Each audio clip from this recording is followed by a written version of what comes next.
सुमारे 900 वर्षांपूर्वीची ही कथा. दंडकारण्याच्या दक्षिणेकडील भागात वसलेलं छोटंसं टुमदार गाव सोन्नलगी. प्रभू रामचंद्रांच्या पदस्पर्शानं पावन झालेली ही भूमी. परंतु कोणा एका यक्ष अथवा गंधर्वाच्या शापानं ही सोन्नलगीची भूमी शापित झाली होती. अशा या शापित भूमीला संकटातून तारण्यासाठी साक्षात शिवाचे अवतार, अद्वितीय शिवयोगी, सिद्धाचे अधिपती, उद्बोधक योगीराज, 68,000 वचनांचे रचनाकार, लोकांची अहर्निश सेवा करणारे, लोकहितार्थ काम करणारे तपस्वी, योग समाधीत लीन झालेले महान योगी, आजही त्यांची प्रचिती त्यांच्या भक्तांना येते. अशा योगीराज श्री सिद्धरामेश्वर महाराजांच्या जीवनाचं हे चित्ररूपी कथन. सोन्नलगी समीप असलेल्या माचणूर महान तपस्वी निवास करत होते. त्या तपस्वींचं नाव होतं श्री रेवण सिद्धेश्वर. या शापित सोन्नलगीत तपोरत्न श्री रेवणाचार्यांनी आपल्या भक्तगणांसह प्रवेश केला. पालखीतून उतरता क्षणी ते देहभान विसरून अनवाणी चालत निघाले. त्यांचं मन अत्यंत हर्षपुलकित झालं होतं. श्री रेवणाचार्यांच्या मुख कमलावरचा आनंद पाहून त्यांच्या भक्तांना मोठं आश्चर्य वाटलं. प्रत्येक भक्ताच्या मनात एकच प्रश्न होता, श्री रेवणाचार्यांना इतकं आनंदी होण्याचं कारण तरी काय, आणि इतक्या आवेगात भान हरपून ते चाललेत तरी कुठे. रेवणाचार्य सोन्नलगी येथील एक रहिवासी सुगव्वा आणि मुद्देगौडा यांच्या घराच्या दिशेनं जात होते. हे सर्व पाहून रेवणाचार्यांच्या एका भक्तानं उत्सुकतेनं प्रश्न विचारला, स्वामी, आपण इतक्या आनंदात का आहात आणि आपण कुठे निघाला आहात? श्री रेवणाचार्य आपल्या भक्तांना म्हणाले, ज्या नगरीत आपण प्रवेश केलाय ती सोन्नलगी नगरी अत्यंत पावन आहे. जल नसतानाही ही भूमी तीर्थक्षेत्र आहे. ही भूमी ईश्वरा इतकीच पवित्र आहे, कारण या सोन्नलगी नगरीत लवकरच, अवघ्या 1 वर्षातच देह गुणरहित, कर्म किल्पिषरहित एका महिमाशाली शिवयोग्याचा जन्म होणार आहे. आणि म्हणून मी इतका आनंदी आहे. आणि ज्याच्या पोटी हा शिवयोगी बालक जन्मास येणारे त्यांच्या सदनाच्या दिशेनं मी निघालोय. हा बालक साक्षात शिवाचा अंश असणार आहे. मुद्देगौडा आणि सुगव्वा यांच्या पोटी तो जन्मास येणार आहे. या शिवरत्न बालकाच्या जन्मानं, त्याच्या कर्तृत्वानं आणि त्याच्या कीर्तीनं ही सोन्नलगी नगरी धनधान्यानं समृद्ध होणारे आणि अखिल ब्रह्मांडात कीर्तिमान होणारे. मुद्देगौडा आणि सुगव्वा यांच्या घरी जगद्गुरु श्री रेवणाचार्य आपल्या शिष्य वृंदासह पोहोचले. त्यांनी शिव शिव महादेव असा उद्घोष केला. तो उद्घोष ऐकून मुद्देगौडा आणि सुगव्वा त्यांच्या समोर आले आणि त्यांनी रेवणाचार्यांना प्रणिपात केला. पण इथे वेगळाच प्रकार घडला. श्री रेवणाचार्यांनी सुगव्वांच्या उदराला त्यांच्या पवित्र करकमलांनी वंदन केलं. सुगव्वांना मोठं आश्चर्य वाटलं. श्री रेवण सिद्धेश्वर एक महान तपस्वी होते. इतक्या महान योगी पुरुषांनी त्यांना नमस्कार केलाय याचं सुगव्वांना मोठं आश्चर्य वाटलं. सुगव्वा म्हणाल्या, स्वामी, माझा एकही गर्भ टिकत नाही. माझी मुलं जगत नाहीत. तुम्ही मला का वंदन करता? मी त्या योग्यतेची नाही हो. रेवणाचार्य म्हणाले, सुगव्वा, या मागचं प्रयोजन फार वेगळं आहे. हे माता सुगव्वा, सुख दुःख, शत्रू मित्र, भूक तृप्ती, हर्ष विषाद, मृदू कठीण अशा हर प्रकारच्या भेदभाव विरहित असा उत्तम सुपुत्र शिवयोगी बालक तुझ्या पोटी जन्मास येणारे. असं भाकीत करून रेवणाचार्यांनी मुद्देगौडा आणि सुगव्वा यांना आशीर्वचन दिलं. त्यावेळी सुगव्वाचं वय सुमारे 60 वर्षांचं होतं. या वयात गर्भधारणा कशी होईल असा प्रश्न सुगव्वांच्या मनात आला. सुगव्वांच्या मनातली चिंता त्यांच्या चेहऱ्यावर दिसत होती. सुगव्वांच्या मनातलं श्री रेवणाचार्यांनी ओळखलं. ते म्हणाले, माते, काळजी करू नकोस. तुला लवकरच यौवनावस्था प्राप्त होईल आणि गर्भधारणेची भावना उत्पन्न होईल. तुझ्या पोटी जन्माला येणारं मूल जड स्वभावाचं, ऐकू न येणारं, न रडणारं, न हसणारं, न बोलणारं असेल. सुगव्वा, धीर सोडू नकोस, दुःखी होऊ नकोस. न विसरता त्याचं नाव शिवसिद्धराम असं ठेव. जगाचा उद्धार करणारं मूल तुझ्या पोटी जन्माला येणारे. असं भाकीत करून आशीर्वाद देऊन रेवणाचार्यांनी पुन्हा एकदा सुगव्वांच्या उदरास नमस्कार केला आणि तिथून निघून गेले. श्री तपस्वी रेवण सिद्धेश्वरांची सिद्धवाणी होती ती. खोटी कशी ठरेल? सुगव्वा आणि मुद्देगौडा यांचेच पोटी हा शिवयोगी बालक जन्मास येणार होता. यामागचं प्रयोजन म्हणजे मुद्देगौडा आणि सुगव्वा हे शापित गंधर्व होते. आर्दशीर आणि ऊर्ध्वशीर अशी त्यांची नावं होती. त्यांना शाप मिळण्यामागचं कारण काय होतं? एकदा शिवाचा दरबार भरला होता. शिवाच्या दरबारात महासभेचं आयोजन करण्यात आलं होतं. देव, दानव, गंधर्व, शिवगण सर्वांनी हजेरी लावली होती. गायन, वादन, नृत्याचा कार्यक्रम चालू होता.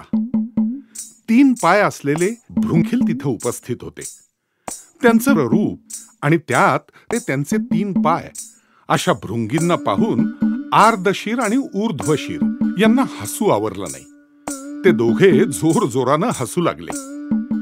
3 पायाच्या भृंगींचा भर सभेत अवमान झाला. भर सभेत झालेला अपमान भृंगींना सहन झाला नाही. भृंगींना क्रोध अनावर झाला आणि त्यांनी आर्दशीर आणि ऊर्ध्वशीर या गंधर्वांना शाप दिला आणि म्हणाले, तुमचा जन्म अज्ञानानं भरलेल्या भूतलावर होईल. ज्या कुळात शिवभक्ती नाही अशा मानव कुळात तुमचा जन्म होईल. हा शाप ऐकून आर्दशीर आणि ऊर्ध्वशीर दोघेही घाबरले. त्यांनी तत्क्षणी भृंगींचे पाय धरले, क्षमा याचना केली.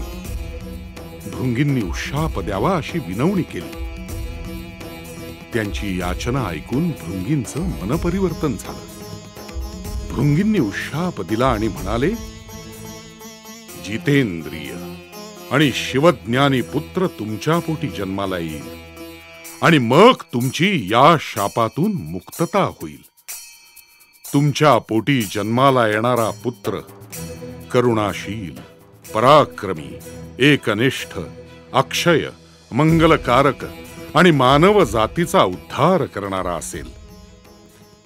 असा उशाप दोन्ही गंधर्वांना मिळाला. दोन्ही गंधर्वांना महादेवाचं अभयदान देखील मिळालं.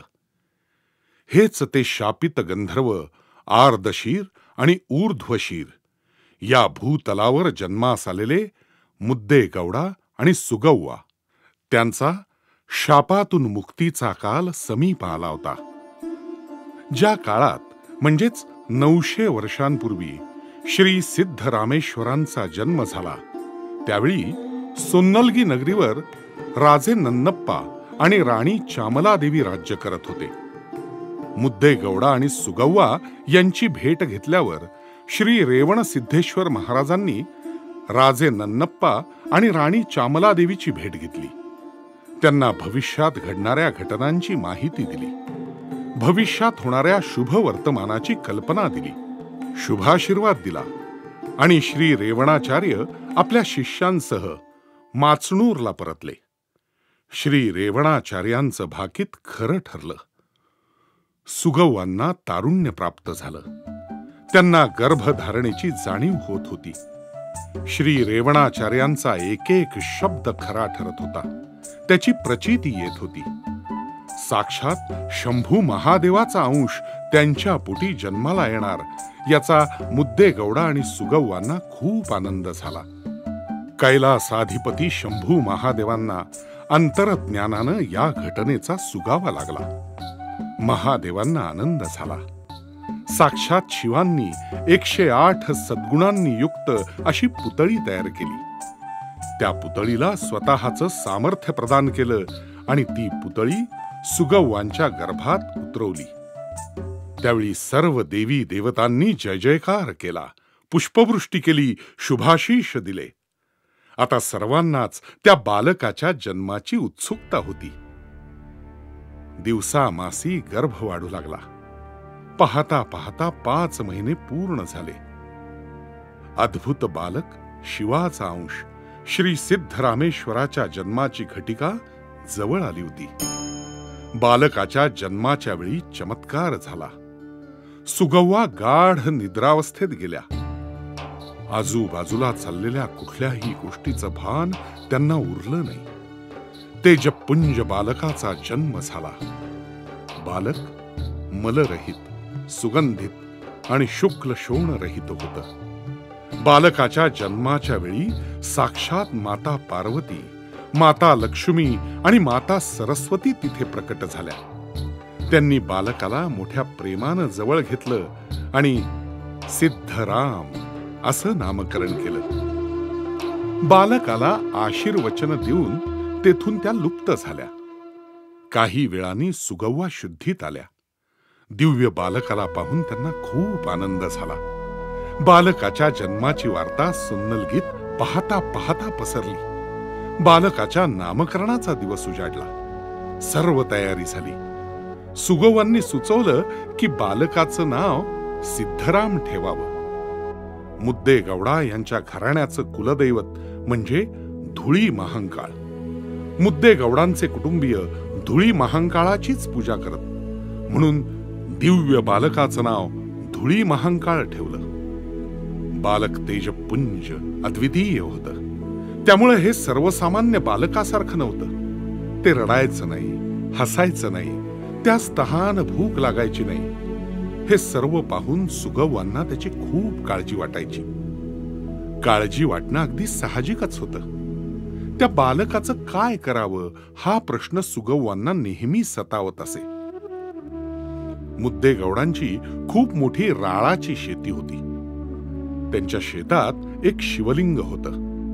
बाल सिद्धराम त्या शिवलिंगाची नित्य नेमानं पूजा करत. सिद्धराम विशेष बालक होतं.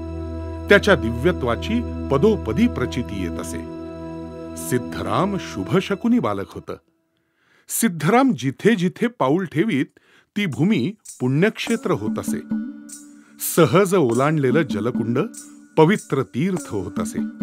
त्यांनी स्पर्श केलेलं जल सिद्धरस होत असे.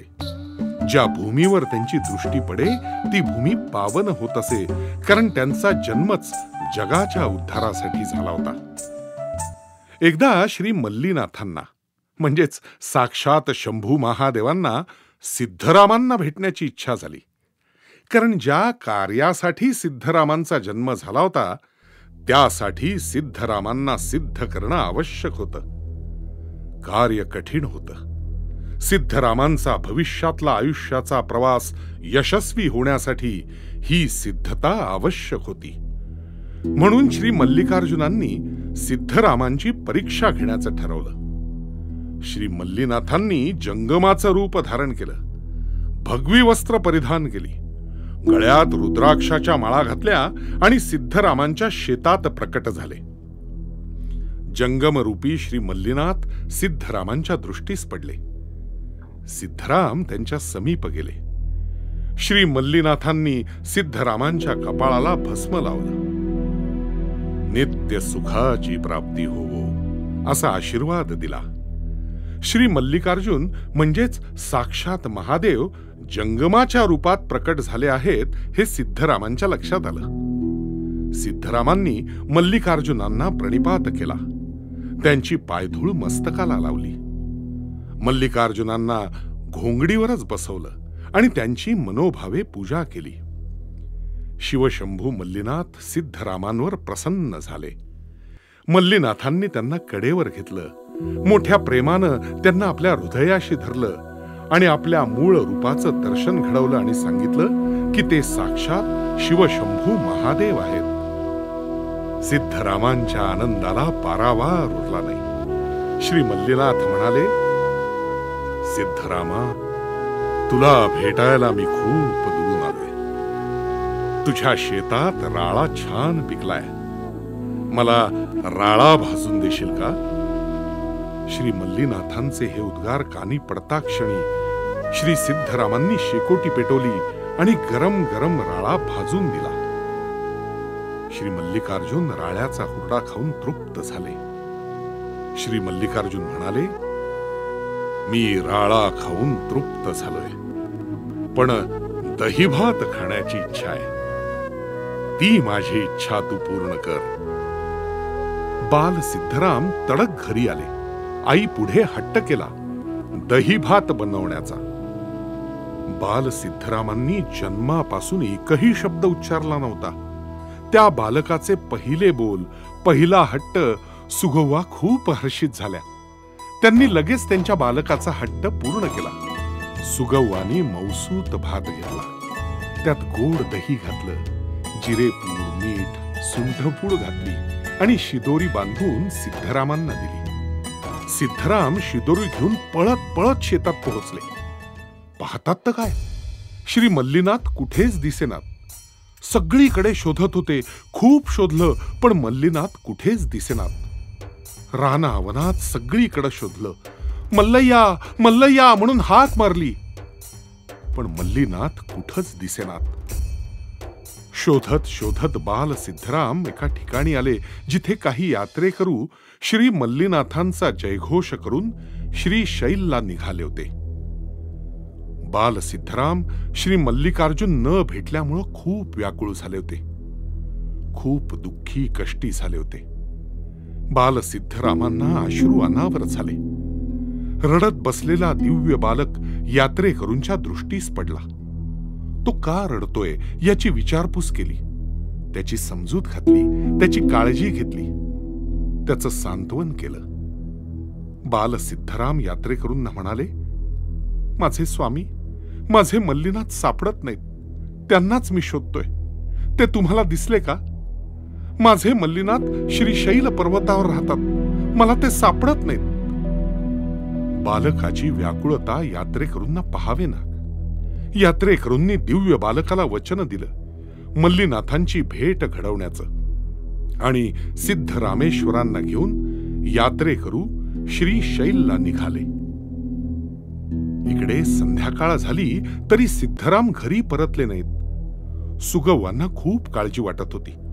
त्यांच्या वाटेकडे सुगव्वा डोळे लावून बसल्या होत्या. गाई गुरं परतली, मुद्दे गौडा देखील परतले, पण सिद्धराम घरी आले नाहीत. सुगव्वा खूप चिंतित झाल्या. सुगव्वांनी सगळी हकीकत बोमय्या आणि मुद्देगौडांना सांगितली. बोमय्या म्हणजे सुगव्वा आणि मुद्देगौडांचे मानसपुत्र. बोमय्यांनी सुगव्वांना खात्री दिली. म्हणाले, आई, तू काळजी करू नकोस, मी त्यांना शोधून आणेन. बोमय्या त्यांना शोधण्यासाठी निघाले. बाल सिद्धराम मल्लीनाथांचा जयघोष करत यात्रेकरूंबरोबर निघाले. त्यांचं वय अवघं 12 वर्षांचं होतं. बाल सिद्धरामांची नाजूक पावलं झपझप चालली होती. त्यांना श्री मल्लीनाथांना भेटायची ओढ होती. बघता बघता श्री बाल सिद्धराम आणि यात्रेकरू श्री शैलला येऊन पोहोचले. भव्य दिव्य मंदिर पाहून सगळ्यांचे डोळे दिपले.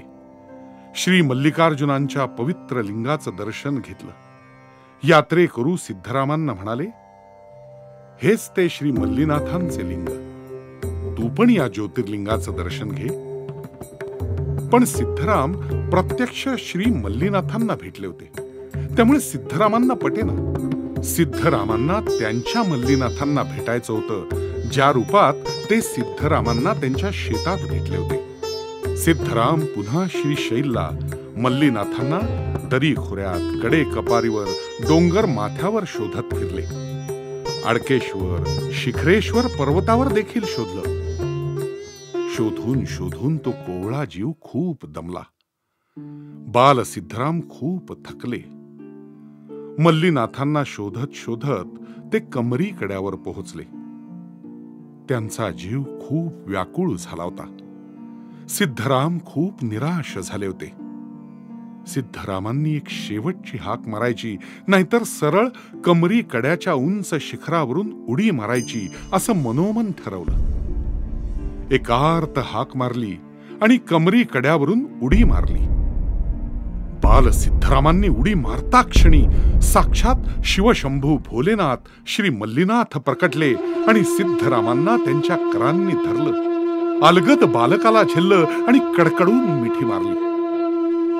त्यांच्या वामभागी पार्वती माताही प्रकटल्या. साक्षात शिव पार्वतीचं दर्शन घेऊन सिद्धराम हर्षित झाले. त्यांची तपश्चर्या फळाला आली.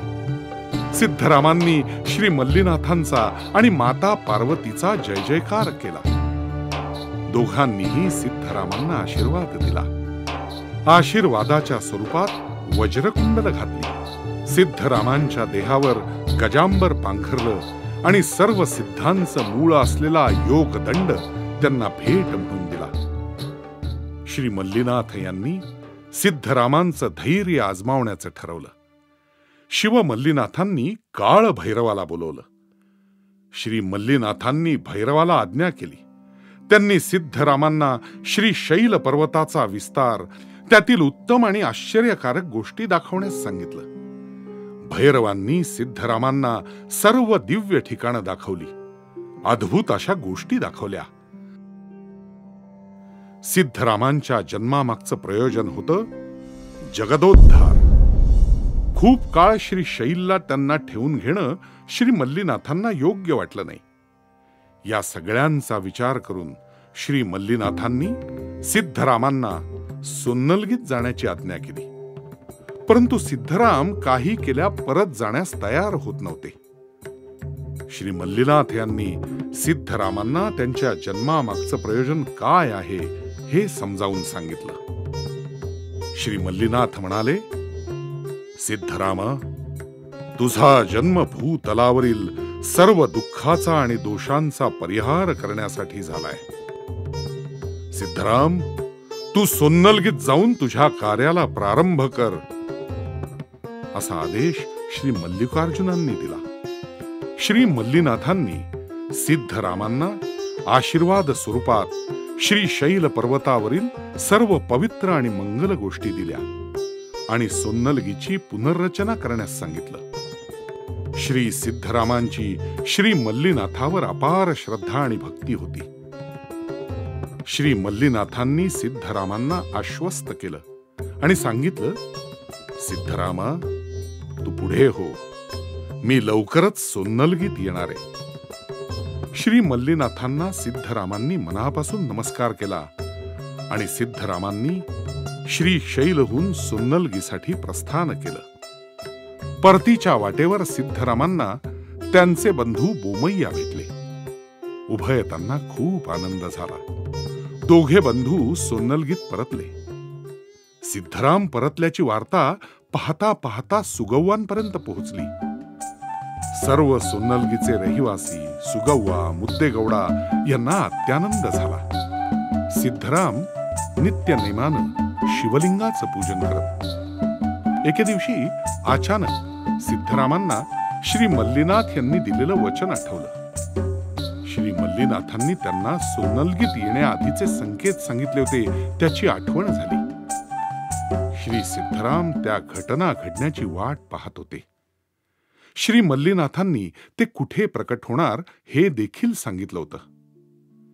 काही दिवसातच श्री मल्लिकार्जुन प्रकट होण्याची कुणकुण सिद्धरामांना लागली आणि एके दिवशी निसर्गात चमत्कार झाला.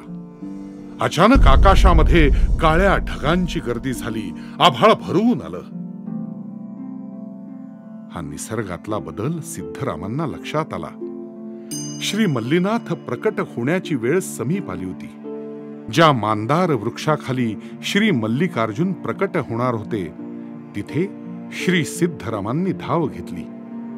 बोमण्णांना देखील बरोबर घेतलं आणि त्या मांदार वृक्षाजवळ पोहोचले. मांदार वृक्षाखालची जमीन दुभंगली आणि अद्भुत चमत्कार झाला. दुभंगलेल्या जमिनीतून दिव्य शिवलिंग प्रकट झालं. लिंग पाहून सिद्धरामांना आणि बोमण्णांना खूप आनंद झाला. त्या दिव्य लिंगाला आपल्या हातांनी अलगद त्यांनी उचललं, त्याची मानस पूजा केली आणि ते दिव्य लिंग वाजत गाजत घरी घेऊन आले. दररोज नित्य नेमानं आणि भक्तिभावानं सिद्धराम लिंगाची पूजा करत. सिद्धरामांच्या घराण्याचा देव होता धुळी महांकाळ. सिद्धरामांचे आई वडील धुळी महांकाळालाच दैवत मानत, म्हणून शिवलिंग पूजेला सुगव्वा आणि मुद्देगौडा यांचा विरोध होता. सिद्धरामांचं एकच श्रद्धास्थान होतं, ते म्हणजे श्री मल्लिकार्जुन. सिद्धरामांच्या विचारांमध्ये स्पष्टता होती. सिद्धरामांनी त्यांच्या आईवडिलांना सांगितलं की ते फक्त शिवशंभूंनाच मानतात आणि ते फक्त लिंगपूजनच करतील. त्यासाठी सिद्धरामांना घराचा त्याग करावा लागला. सिद्धराम आता गावाबाहेर मठ बांधून राहत होते. त्यांचे बंधू बोमण्णा यांना देखील धुळी महांकाळाची पूजा करणं पसंत नव्हतं. कालांतरानं बोमण्णांनी देखील घराचा त्याग केला आणि सिद्धरामाबरोबर त्यांच्याच मठात वास्तव्य केलं. सोन्नलगी हा दुष्काळी भाग. कडक ऊन, कमी पाऊस असल्यानं पाण्याची नेहमीच कमतरता होती. लोकांची, सोन्नलगी वासियांची पाण्याची वानवा संपावी या हेतूनं तलाव बांधण्याचं सिद्धरामांनी योजलं. सोन्नलगीचे तत्कालीन राजे नन्नप्पा यांच्या पत्नी चामला देवींनी सिद्धरामांना क्षेत्र रचनेसाठी मोठी भूमी दान स्वरूपात प्रदान केली होती. याच जागेच्या आग्नेय दिशेस पाण्याचे जिवंत झरे असल्याचं सिद्धरामांना समजलं. सिद्धरामांनी त्याची खातरजमा करून घेतली आणि त्याच ठिकाणी तलाव बांधण्याचं योजलं. तलाव बांधण्यासाठी खोदकाम करणं आवश्यक होतं. सिद्धरामांनी पहिली कुदळ मारली आणि खोदकामाला सुरुवात केली. सिद्धरामांच्या मदतीला सुमारे 4000 सोन्नलगी वासी सरसावले. उन्हातान्हात भूक तहान विसरून सिद्धराम आणि गावकरी काम करत होते. खोदकाम अव्याहत चालू होतं. खंड पडू नये याची काळजी घेतली जात होती. असंच एके दिवशी खूप ऊन पडलं होतं. घाम गाळत सिद्धराम आणि 4000 सोन्नलगी वासी कडक उन्हात खोदकाम करत होते. त्यावेळी आकाश मार्गानं शंभू महादेव पार्वती मातेसह प्रवास करत होते. त्यांना कष्ट करणारे सिद्धराम आणि गावकरी दिसले. शंभू महादेवांना आणि पार्वती मातेला त्यांचे कष्ट पाहावले नाही. सिद्धरामांच्या या पवित्र कार्यास हातभार लावावा आणि त्यांना यश मिळावं म्हणून महादेवांनी त्यांना मदत करण्याचं ठरवलं. महादेवांनी सर्व पवित्र नद्यांना आवाहन केलं आणि तलावात प्रकट होण्याची आज्ञा दिली. पाहता पाहता दगडाला पाझर फुटला. महादेवांच्या आणि पार्वती मातेच्या आशीर्वादानं, सिद्धरामांच्या दिव्य स्पर्शानं आणि पवित्र नद्यांच्या प्रकट होण्यानं तलावाला पावित्र्य प्राप्त झालं. पाहता पाहता तलाव पवित्र नद्यांच्या जलानं भरला. सिद्धरामांनी हा तलाव लोकार्पण केला. अष्टषष्टी असं या पवित्र तलावाचं नामकरण सिद्धरामांनी केलं. सिद्धरामांनी तलावाचं सुशोभीकरण केलं. नवीन पुष्पोद्यानं फुलवली. आवश्यक तेवढा अष्टषष्टी तलावाचा विस्तार केला. ईश्वराची मंदिरं निर्माण केली. नव्यानं नगर रचनेस सुरुवात केली. श्री मल्लिकार्जुनांची सेवा, लिंगार्चना सुरूच होती. त्याचबरोबर सिद्धराम लोकांना अनुग्रह देत. अनेक लोक स्वेच्छेनं दान देत असत. दान स्वरूपात मिळालेली भूमी, धनधान्य, रत्न, गायी, गुरं इत्यादी सर्व काही लोकहितार्थ कामासाठी त्याचा उपयोग केला जाईल. अष्टषष्टी तलावामुळे पाण्याचा मुबलक असा साठा होता. पाण्याची कमतरता नसल्यामुळे लोकवस्तीमध्ये वाढ झाली.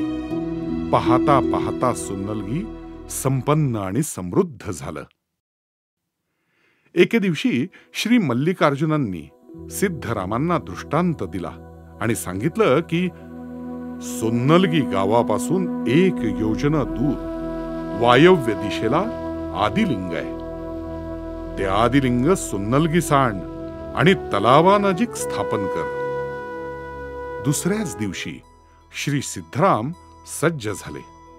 पहाटे श्री मल्लीनाथांची षोडशोपचारे पूजा केली. गावकऱ्यांना निरोप धाडला. वाजत गाजत आदिलिंग आणायचंय असं सांगितलं. गावकरी सज्ज झाले. रथ सजवला. तरुण सुलक्षण खोंड रथाला जुंपले. खोंड सुंदर सजवले. त्यांच्या अंगावर झूल चढवली. गळ्यात घंटा, पायी पैंजण आणि शिंगांना सोन्याची कवच जडवली.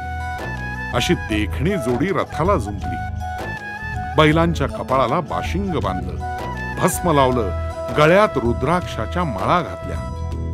भेरी, नगारे, मृदंग, डमरू, संबळ, शंख अशी अनेक वाद्य घेऊन वाजत गाजत वरात निघाली. रथाच्या मागे अलंकारांनी नटलेल्या स्त्रिया हातात पंचारती घेऊन निघाल्या होत्या. मिरवणूक सुन्नलगीच्या वायव्य दिशेस निघाली.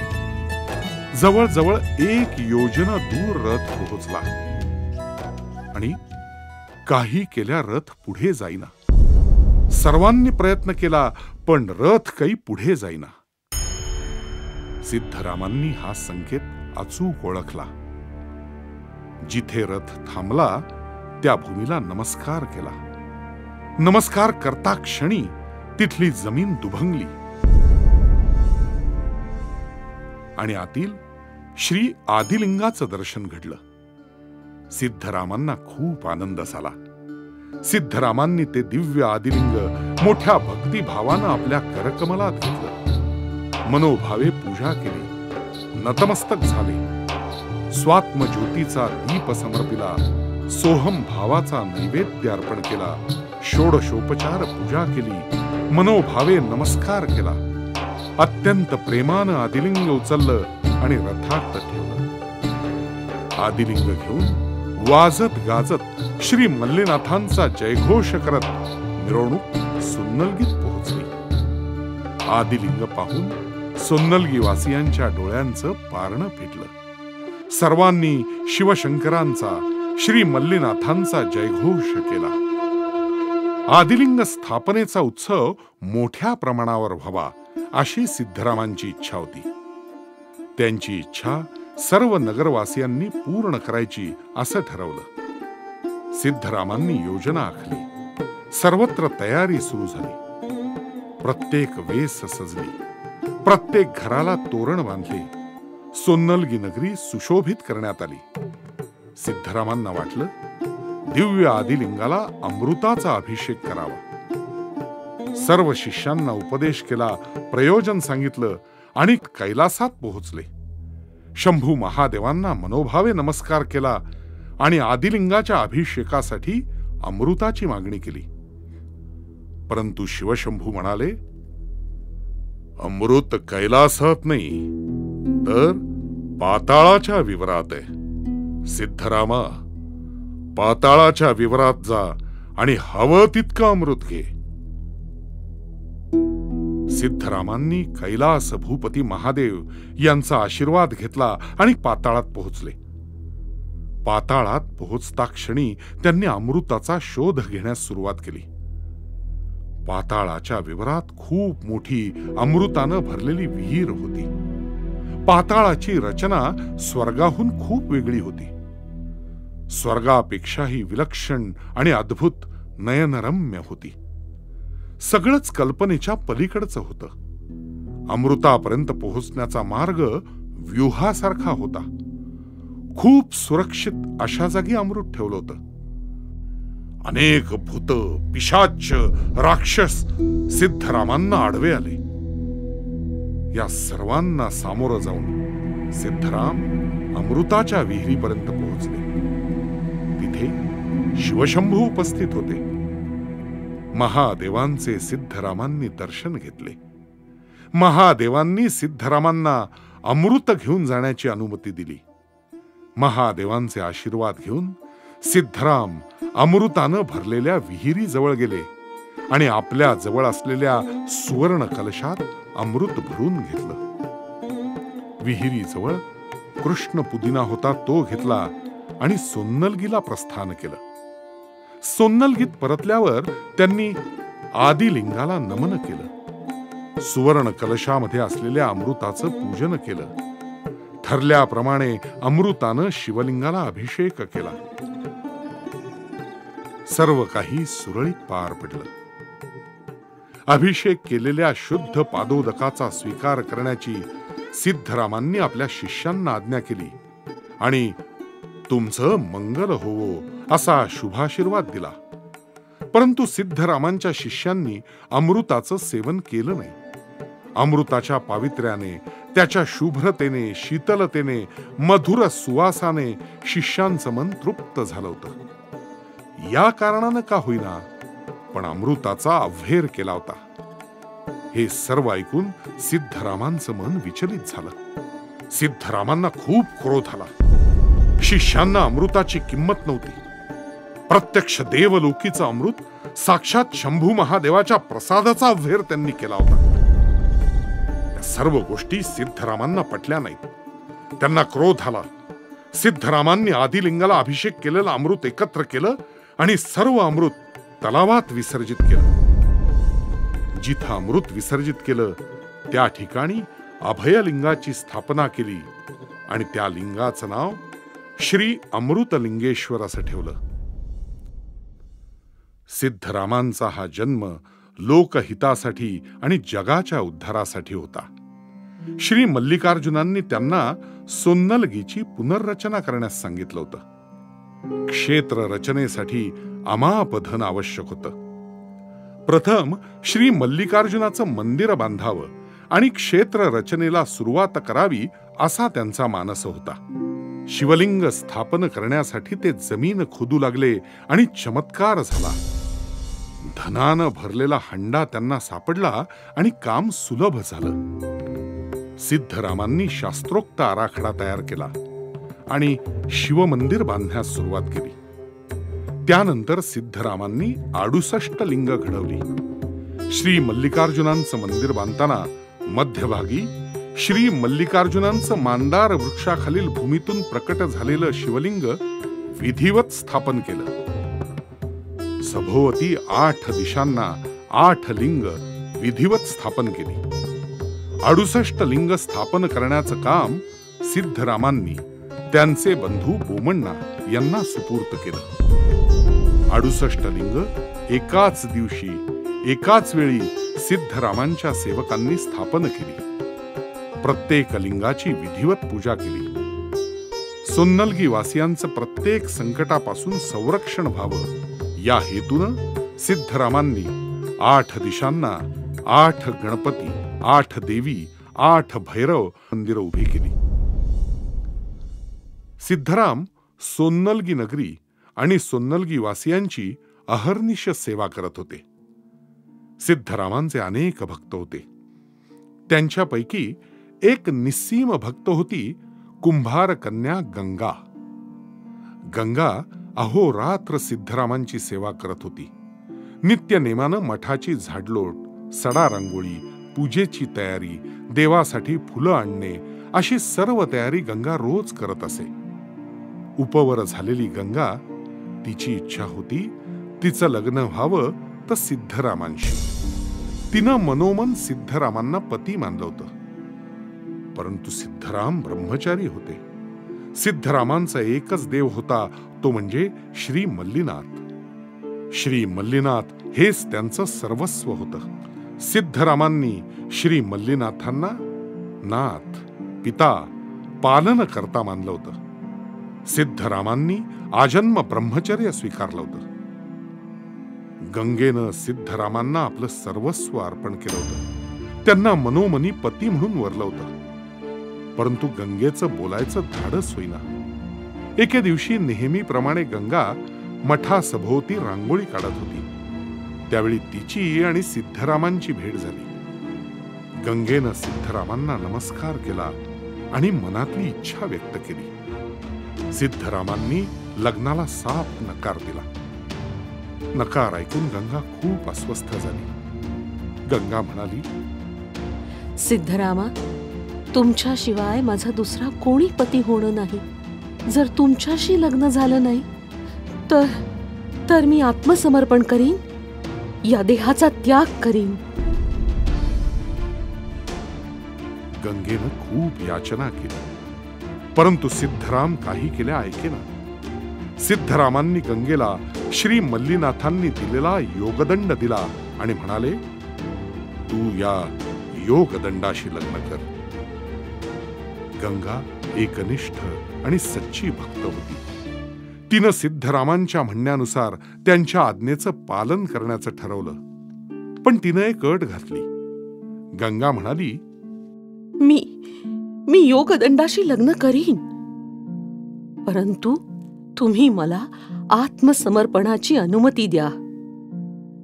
कारण मी तुमच्या शिवाय असलेल्या या जीवनाची कल्पना करू शकत नाही. तुम्ही माझ्या जीवनात नसाल तर माझ्या जीवनाला काही अर्थ नाही. गंगेनी खूप विनवणी केली. सिद्धरामांनी तिला आत्मसमर्पणाची अनुमती दिली.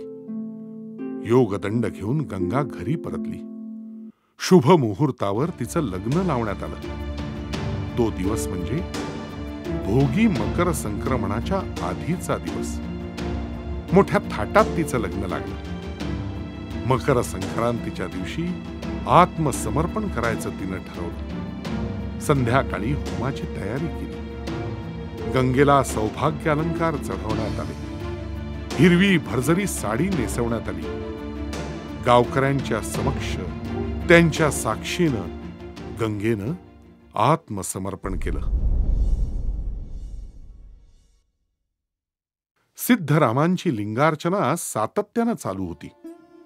एके दिवशी अशीच नेहमीप्रमाणे पूजा करत असताना श्री मल्लीनाथ यांनी सिद्धरामांना दृष्टांत दिला, आज्ञा केली आणि श्री मल्लीनाथ म्हणाले, सिद्धरामा, समाज हितासाठी आपण काहीतरी केलं पाहिजे. समाजापुढे आदर्श निर्माण करणं आवश्यक आहे. माझ्या संकल्पनेप्रमाणे सिद्धरामा, तू एकाच वेळी अनेक लग्न लावून दे. सामूहिक विवाहाची संकल्पना आपण समाजात रुजवूया. वैशाख शुद्ध पौर्णिमा या शुभ मुहूर्तावर आपण हे कार्य संपन्न करावं असं सांगून श्री मल्लीनाथ गुप्त झाले. लग्नाची लगबग सुरू झाली. सिद्धरामांनी लग्न समारंभाची चोख व्यवस्था केली. दूरदेशीहून अनेक जाती धर्माचे लोक सुन्नलगीत जमले. अनेक जोडप्यांची लग्न त्या दिवशी लावली गेली. सर्व वधूवरांना समसमान लग्न साहित्य दिलं. वधूंना भरजरी साडी चोळी, सुवर्ण अलंकार आणि मंगलसूत्र. वरांना उंची वस्त्र, रेशमी धोतर, रेशमी शेला प्रदान केला. नवऱ्या मुलीची सुवासिनींनी ओटी भरली. आरतीचं तबक घेतलेली एक सुवासिन स्त्री प्रत्येक जोडप्याजवळ उभी केली होती. नयनरम्य भव्य दिव्य असा सोहळा सिद्धरामांच्या देखरेखीखाली उत्तम पद्धतीने पार पडत होता. अतिशय सुमधूर आवाजात मंगलाष्टका म्हटली गेली. शुभमंगल सावधान असं म्हटलं. लग्न लागलं. सनई चौघडे वाजले. सर्व जमलेल्या लोकांनी ओम पुण्याह असा उच्चार केला. मंगल अक्षतांनी त्या वधूवरांना आशीर्वाद दिला. सिद्धरामांनी वधूवरांना आदिलिंगाचं दर्शन घेण्यास सांगितलं. शुभाशीर्वाद दिला. सर्व जमलेल्या मंडळींना, सर्व सोन्नलगी वासियांनी पंचपक्वान्नाचं भोजन दिलं. आहेर आणि भेटवस्तू देऊन सर्वांचा गौरव करण्यात आला. वधूवरांना शुभाशीर्वाद दिला आणि वधूवर आपापल्या गावी परतले. प्रत्येक 3 वर्षांनी नियमितपणे अशाच वैभवानं क्षेत्रपूजा अर्थात सामूहिक विवाह सोहळा करण्याची परंपरा सिद्धरामांनी निर्माण केली. एक नाही तर अनेक लोकहिताच्या गोष्टी सिद्धरामांनी केल्या. श्री सिद्धरामेश्वरांनी 68,000 वचनं लिहिली. एक एक वचन म्हणजे बोधामृत होय. सिद्धरामांनी या वचनामृतातून समाज प्रबोधन केलं. सिद्धरामांची वाणी म्हणजे अमृतवाणी होय. 68,000 वचनांची रचना करून सिद्धरामांनी समाजापुढे आदर्श निर्माण केला. लिंगार्चना करत, समाजसेवा करत, वचनांची निर्मिती करत सिद्धरामांनी वयाची 100 पूर्ण केली. सोन्नलगी क्षेत्रवासी म्हणून अहर्निश सुन्नलगी वासियांचे अरिष्ट परिहार करणारे शिवयोगी समाज प्रबोधक श्री सिद्धरामेश्वर महाराज आता गुप्त होऊ इच्छित होते। सिद्धरामांनी त्यांच्या मनातलं त्यांचे प्रिय बंधू बोमण्णा आणि त्यांच्या शिष्यांना सांगितलं। हे ऐकून सर्व मंडळी भयभीत झाली। सर्वजण चिंतातूर झाले। प्रत्येकाच्या मनात एकच प्रश्न होता, आता सोन्नलगीचं काय होणार, कसं होणार? जी व्यक्ती त्यांच्या जीवनात एक अविभाज्य घटक होती, तीच व्यक्ती गुप्त होऊ इच्छित होती। असाही दिवस उजाडेल अशी कल्पना देखील कुणी केली नव्हती। विचार करणं तर फार दूरची गोष्ट होती। बोमण्णा जास्तच चिंताक्रांत झाले होते। सर्वांचे चिंताग्रस्त चेहरे पाहून श्री सिद्धराम म्हणाले, प्रिय बोमण्णा, माझ्या लाडक्या भक्तांनो, काळजी नसावी। मी या क्षेत्रात अचल राहणार आहे। म्हणूनच मी इथेच सोन्नलगीत अष्टषष्टी तलावाच्या मध्यभागी असलेल्या ठिकाणी समाधिस्थ होणार आहे। आजपर्यंत जे काम मी प्रकट रूपात केलं, तेच कार्य मी आता गुप्तपणे करत राहणार आहे। अत्यंत जड अंतःकरणानं सर्वांनी स्वीकृती दिली। समाधीची जागा निश्चित करण्यात आली। एक गुहा खोदून तयार केली। गुहेचं तोंड बंद करण्यासाठी दगड तयार करण्यात आला। अख्खी सोन्नलगी नगरी सजवण्यात आली। सर्वत्र फुलांची सजावट केली। सर्वदूर ही बातमी पोहोचली। असंख्य जन जमले। समाधी भोवतालची जागा सुशोभित केली। रांगोळ्या काढल्या, सुवासिक द्रव्य शिंपडली। समाधी स्थळाच्या भोवतालची जागा शुद्ध आणि शुचिरभूत करण्यात आली। समाधिस्थ होण्याचा दिवस उजाडला। कपिल सिद्ध हे मल्लिकार्जुना, गातो मी एक वचन ऐक देवा, ऐक देवा, ऐक देवा, ऐक देवा।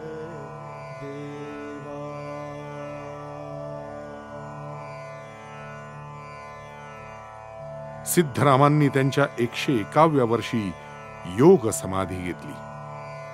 शिवज्ञानी शिवयोगी सिद्धरामेश्वरांनी समाधीच्या पवित्र जागेत प्रवेश केला। सिद्धराम ध्यानस्थ झाले। सिद्धराम पद्मासन घालून श्री मल्लिकार्जुनांशी एकरूप झाले। देवदेवतांनी पुष्पवृष्टी केली। सर्वांनी सिद्धरामांचा जय जयकार केला। नाथ म्हणजे मल्लिकार्जुन आणि योगी म्हणजे सिद्धराम, म्हणून त्यांच्या समाधीला योगीनाथ समाधी असं देखील म्हटलं जातं। अशा या शिवयोगी योगीनाथ सिद्धरामांच्या चरणी वाहिलेली ही स्तुती सुमन।